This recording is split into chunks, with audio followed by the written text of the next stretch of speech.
Okay guys, buckle up because I'm going to be going over a ton of stuff in this video, but I think it's going to be really useful and worth the watch. Because for me, this was one of the most confusing parts about being a pre-med that was not explained to me, and I'm going to try to clear up all the air and get as much information out there so that you don't have to watch a million YouTube videos trying to figure this out. Everything that I'm going to share with you right now are from personal experiences and also from what I've learned online and from my academic advisors and all that sort of stuff. I just figured it would be nice if you could watch one video and get a good idea of the timing for every single aspect of being a pre-med instead of watching like 50 videos on it. That being said, I know that I'm gonna miss stuff and I'm gonna get stuff wrong, so if you know that I've gotten something wrong or you need something clarified, please drop a comment and ask me a question. I will be very good at responding to these comments. I feel like most people on YouTube do not get responded to, but I'm not going to be like that, so please drop a comment. So I'm gonna talk about all of these things, when you should do them, as well as giving my experience for what I did, because my case is slightly more non-traditional, although not really. I decided to be pre-med right before my junior year, so halfway through my undergrad, and because of that, I was kind of behind on everything. Like I had zero shadowing, zero clinical experience. Actually, that's not true. I had clinical experience at the time, but I didn't really know that it was gonna be counted for med school. But I had to figure everything out from scratch halfway through my undergrad. And so first I wanna say it is totally possible to get into med school if you don't do all of these things perfectly. For a lot of these things, it's like a you should think of it this way, and then a lot of these things, it's like a, you know, the MCAT, you need to take it by this day or you need to register on this day. It's sort of a hard and fast rule. Okay, I realized that I forgot to say something. Another really important piece of information is that AMCAS, TMDSAS, and ACOMAS, they all open at different times and they open for submission at different times as well. So AMCAS is gonna open somewhere at the beginning of May, and then it's gonna open for submission somewhere at the end of May. For the 2026 cycle, TMDSAS is gonna open on May 1st, and then submissions are going to open May 15th. And then ACOMAS is going to open for submissions in early May. I know that in 2025, it opened on May 5th, and it opens for submission on the exact same day. So you get access, and then as soon as you have everything filled out, you can immediately apply. And that's really important to know, so make sure that you know the timelines of the different application systems. Anyway, moving along. So with all that being said, let's start off with the first thing that I'm going to talk about, which is your prereq classes. So these are your core science classes that you're going to need to take before getting into medical school. And these include like a year of biology with lab, a year of chemistry with lab, a year of organic chemistry with lab, biochemistry, a lot of times is not required with a lab, some sociology and psychology class, writing, perhaps a math class. Now, most of those classes are absolutely required at like the vast majority of medical schools. And there's some additional classes like a year of physics, statistics, even calculus, anatomy and physiology that are required at a few schools, although I would say physics is a much more broad requirement. So it's important to know if you're wanting to apply to a bunch of medical schools and you're wanting to maybe even apply to some really top tier schools that you're gonna probably need to take a lot of classes, and you wanna know which ones to take as well. The best way to know which ones to take is to go on to the MSAR, M-S-A-R, which is created by the AAMC, and it gives you all of the information on the schools that you want to apply to in terms of what classes they require, what their preference is for in-person versus online. I'll give you a hint. They all prefer in-person, and some schools even say that they don't take online classes or that you have to explain why you took them if you did. So that's another thing. Make sure you're taking in-person classes. You want to take all of your core science classes before you take the MCAT because it doesn't make sense to take them after the MCAT. Okay, I feel like I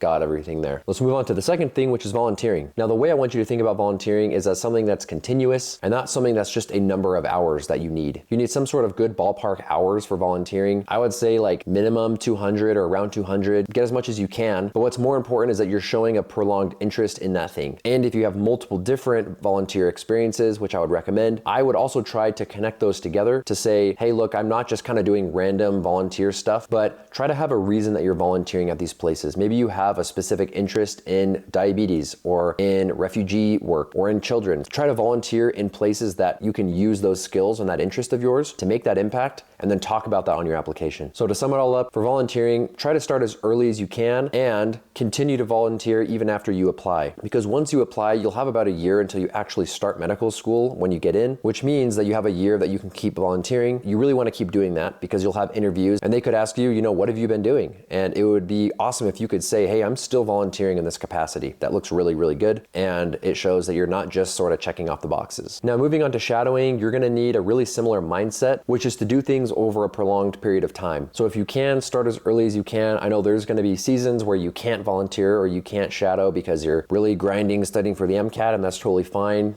Schools understand that you can't do all of these things at once, but try to be continuous. Another important thing is to try to have some sort of shadowing in primary care, so like a family medicine doctor. And hours wise, I would say shoot for anywhere from 50 to 100 hours. I was at around 90 hours when I applied, and that's a pretty good number. You definitely don't need that many, but I was pretty fortunate to have lots of opportunities to shadow physicians. Moving on to clinical experience. Similar sort of thing here. If you can start early on this, then that's great. It's really hard for me to put a number on this. I know that there's probably some stuff online that you could read and people will give you different numbers. But what's actually kind of surprising is when I've been looking on the MSAR, a lot of medical schools have extremely low hours of clinical experience for their incoming students, which has always kind of shocked me. But I would say at like a minimum, have 500 hours of clinical experience. And if you read something that contradicts that, like that's okay. Go with your gut, but get as much as you can. And also focus on the quality of the experience. You could have 2 clinical experiences, one that you're just kind of moving patients around and not interacting with them much, and then another one where you're working directly with patients, taking vitals, talking to them, getting a history. Like with those experiences, you're gonna have a much better time talking about what you actually did, and it's much more interesting to the person reading your application. So try to find stuff like that. I know it's hard, but just do your best. Okay, now moving on to research. There's a few important things to mention about research before I talk about the timeline, and that's that DO schools will prioritize research less when they're reviewing your application, and MD schools will prioritize it a lot more. In fact, almost as something that's necessary in your application to some extent. Some other things to keep in mind are that some research labs are going to want to have people that are earlier on in their undergrad to join the lab so that they can spend more time in that lab, because a professor doesn't want to train someone on a bunch of procedures and how the lab works only for them to be there for like a semester or 2 and then graduate, which is kind of what I did actually. But hey, I was a junior, okay? So know that doing research is going to make you very competitive for DO and is going to also make you competitive for MD schools. And also when you're in a research lab, the professor that you're in the lab with, they're going to be a great source for a letter of recommendation later on. So keep that in mind. It's not just research, but you're also making these other connections that are really useful. Now, if you're like me and you're at a university that is not a research institution and research is pretty hard to come by, there's some ways to get around this. Like you could take some sort of post-bac research retreat or something like that, or you could also do like a summer research internship. This is going to take a little bit more research to find, but if you really want to apply to certain schools that are really research heavy or want it and your school doesn't really offer much, then I would definitely start there. Now, it turns out at my university there was research happening, but I just had such a hard time finding it, and I eventually started reaching out to other universities nearby. Like there was another university that was actually closer to my house at the time, and I got into a lab there, and I ended up co-authoring an abstract, and we presented that abstract at an international sleep conference in Seattle. It was amazing. Everyone else was either there getting paid or was getting some sort of school credit, and I was the only one not getting that. Okay, so now let's talk about the MCAT, because I've heard of a lot of people that had no idea when to sign up for the MCAT.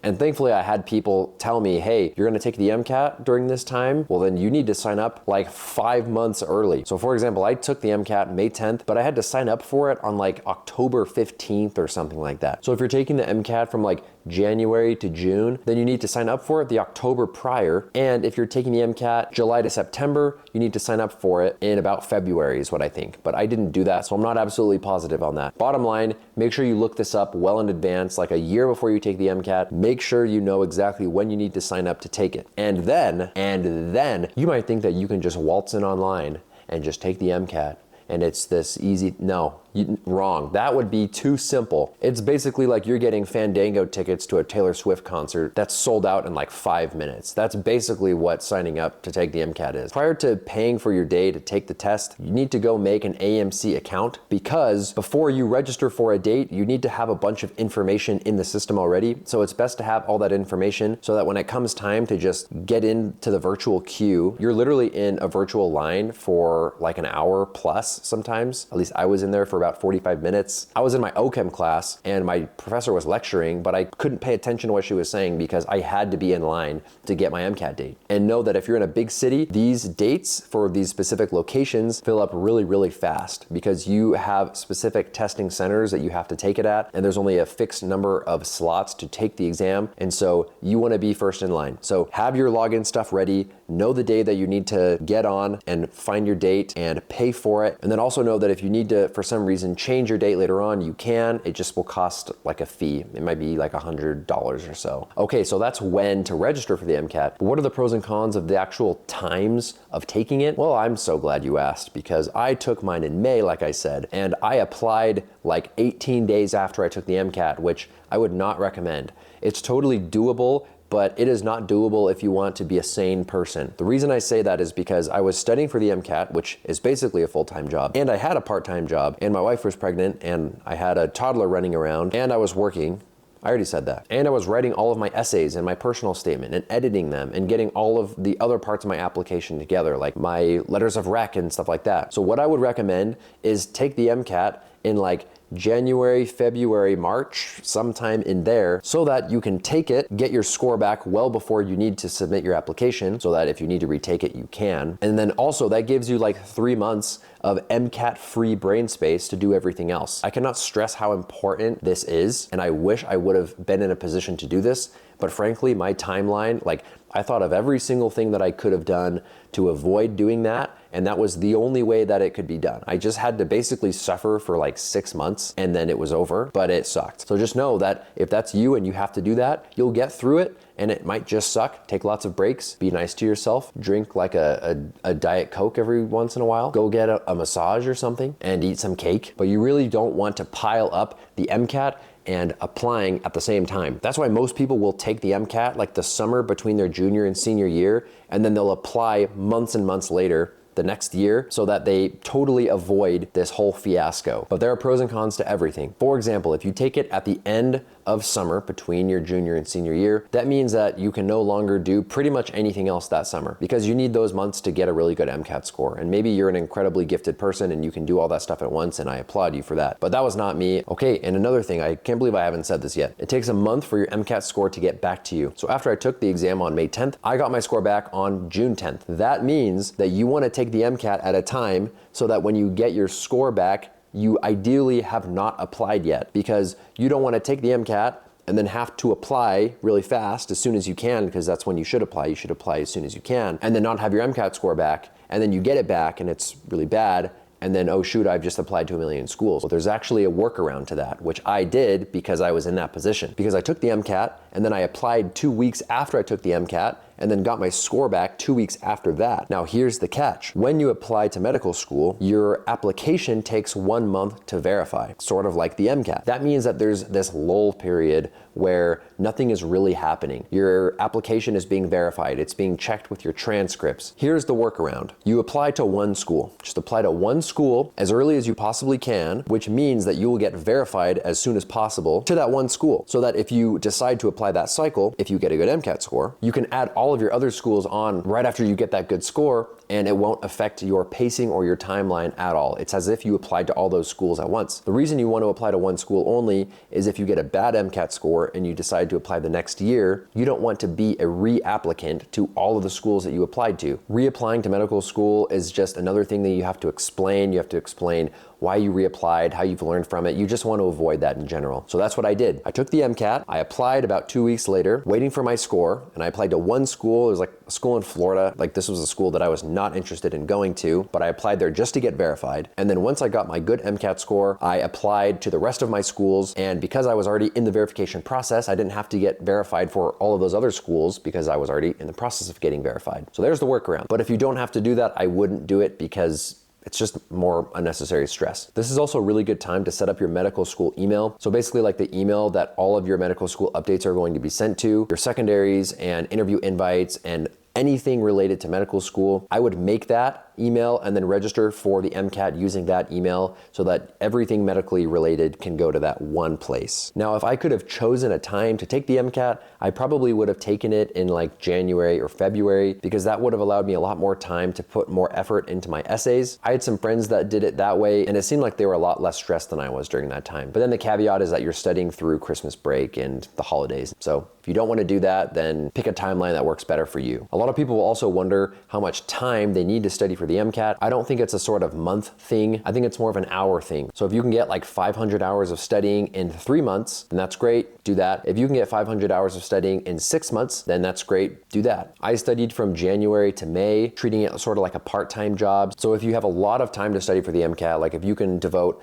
tons of hours per week to study for it, then you're not going to need so many weeks or months to study for it. And this is a hard thing for me to say to someone that I don't know you, but I would say give it like 3 to 6 months. Next, let's talk about letters of recommendation. Before I talk about when you should ask for your letters of recommendation, you should be thinking about who you're going to ask well in advance. For me, I had 5 letters of recommendation total, have 2 science letters, 1 non-science letter, 1 research/job letter, and then 1 letter from a physician. If you're applying to only MD schools, then ideally a letter from an MD. If you're applying to DO schools, then ideally a letter from a DO. So in your first, second, and even third years, as you're taking these science courses, these are going to be professors that you eventually are going to want to have write you a letter of recommendation, which means that you need to start building a relationship with these professors. And this is different for everyone, because at my university, my classes were really small. Like in my OChem class, there were like 15 people, and I took the same professor for OChem 1 and 2, so I really got to know her well. It was pretty easy to ask her for a letter of rec because she already knew who I was. Now, if your lecture hall is like 150 people plus, that's gonna be a lot more difficult, so do the best that you can to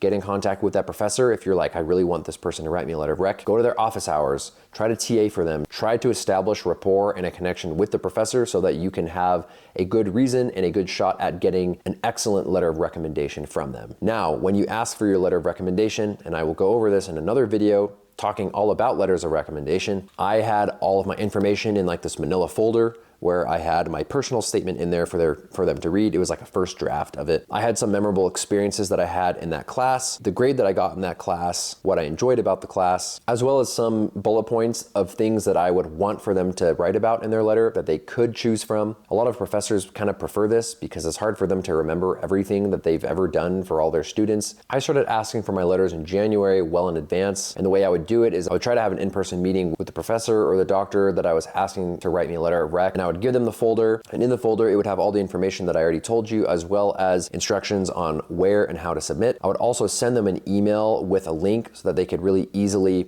upload their letter into, and I used the service Private Folio, although I think most people use Interfolio. So watch a few videos on how to use Interfolio or whatever you plan on using. Basically, the way it works is there's this website that all of your different letter writers will each individually upload their letters into, and then once they're in there, you can upload those letters into your AMCAS application. And my university was pretty cool. My academic advisor actually went into the letters and checked them for letterhead, date, and signature just to make sure that everything was all set, because that's also a requirement for a legit letter of rec. And one of my letter writers didn't have a letterhead, which means that at some schools that letter would have been totally disqualified. So if your institution offers this, I would definitely take advantage of that because you cannot see your letters. And if you're applying to a school that requires a committee letter, and if your institution offers a committee letter, that's when multiple people at your school collaborate on a letter. That's obviously going to take more time. I wouldn't even ask in January. I would try to ask before that. Now, I told my letter writers to have their letters submitted to Private Folio about 2 weeks before I submitted my primary application,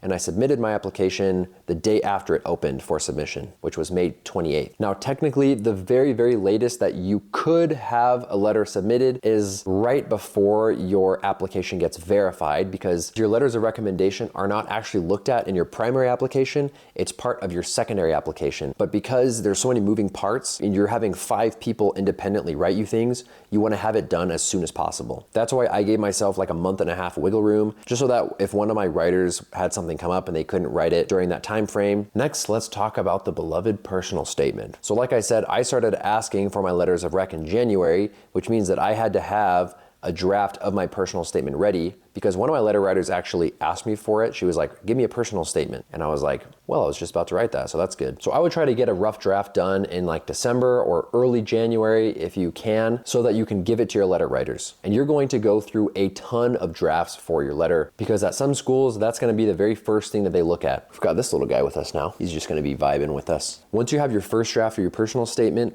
I would share that document with 1 to 3 people that you trust editing it, and have them give you some suggestions and feedback. Apply that feedback and then write another one and then another one, and keep doing that over and over again until you arrive at something that you're proud of. Okay, now it's time to talk about all the essays. Primary essays. Now this takes a lot of time as well, and I think people kind of underestimate how much thought needs to go into these essays, because you have a fixed character amount of what you can talk about for all these essays. And for AMCAS, you can have a maximum of 15 experiences that you can write about, and you can choose 3 of those experiences to expand a little bit more on. So they give you some more characters to talk about it. And you sort of need to treat this the same as your personal statement. You're going to draft them out and then send them to some people to give you feedback on, apply that feedback, and then send it back a few more times until you arrive at something that you're proud of. Avoid being negative in these essays. That's a really big thing that people don't always realize that they're doing. Don't talk about how grueling or hard something was. Focus on the positive aspects of even really difficult periods of your life. These are more tips about how to do it, which I'll actually do in a different video. You wanna have all your essays done, ready to go, a few days, even a few weeks if you possibly can, before submitting your application. Now let's talk about actually submitting your primary application, which takes a pretty massive amount of time, because let's say that you're applying to MD,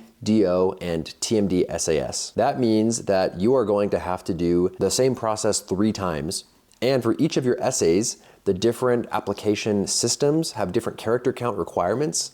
And so you're gonna have to adapt your stories and adapt your writing to vastly different character counts. That's going to take time.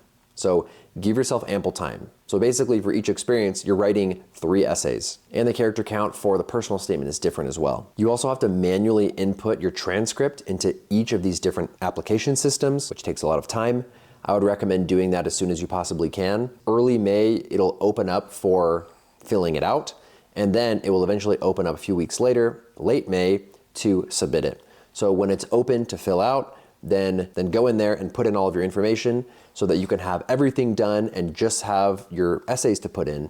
And then when it comes time to put in your essays, you're gonna have a lot easier time. I would also recommend not just copying and pasting your essays, because sometimes the formatting and like apostrophes or whatever will just turn into question marks because the copy paste is weird.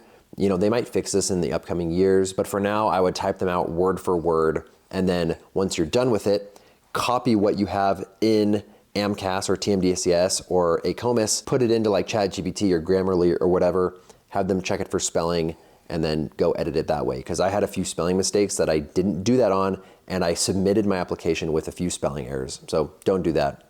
That was a dumb mistake that I made. Should we go down so that you can see the boy?